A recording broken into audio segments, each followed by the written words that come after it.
All right, moving on to the edge. Tonight, a Zoom court hearing goes off the rails after a Detroit mom makes a sandwich in court. This is unbelievable. She wants to clear some things up, though. That's where we turn to Fox 2's Jessica Dupnick. Jess, what happened? First of all, it was a peanut butter and jelly sandwich, in case you were wondering. And yes, it was on full display for a judge last week who is not too happy about all this going on in his courtroom, well, his Zoom courtroom. So when I called... No, we can't talk at the same time. Well, I apologize for being late. Excuse me. Stop. On the docket, PB&J. Yep, that's a jar of peanut butter front and center of a Zoom court hearing last week. Put whatever you're trying to prepare I'm down. trying to feed my daughter.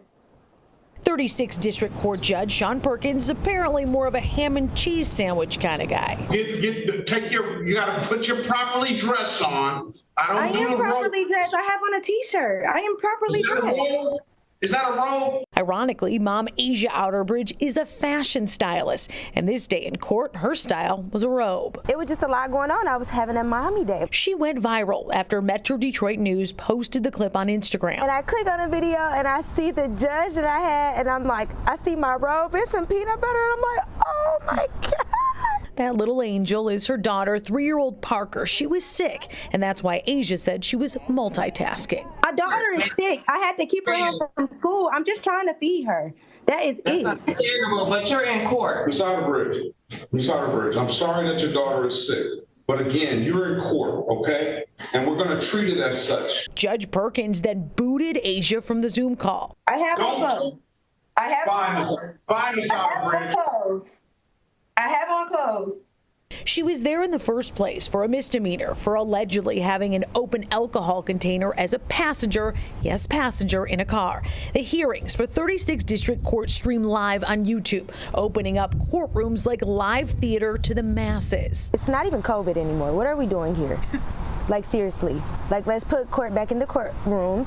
She says she waited for hours in the Zoom waiting room and feels like the judge could have had some mercy on a single mom. I owe the judge an apology. I could have came better prepared, and I could have handled it a lot better. So Asja, she's a stylist. She said there, and she has to laugh at herself at this point. She's like, I can style you on what not to wear to court, so if anyone's listening. But in all seriousness, yeah, she was hoping for a little bit of mercy there, and maybe in the next hearing she'll get it. We'll see. The 3-hour, I mean, I don't know how long it really was. It was a couple hours. But if you're waiting for a couple hours and you're a mom, I mean, you know what it's like to be a mom. I mean, maybe the courts can be a little more efficient. Yeah, single mom at that. Yeah. So she said, bring it back in the courtroom. It's time. I know. Zoom, though, I mean, this is what happens. We're going back to the pandemic days. We saw a lot of things there, too. So, all right, well, we've all learned from that. Thanks, Jessica. Thank you, Jess.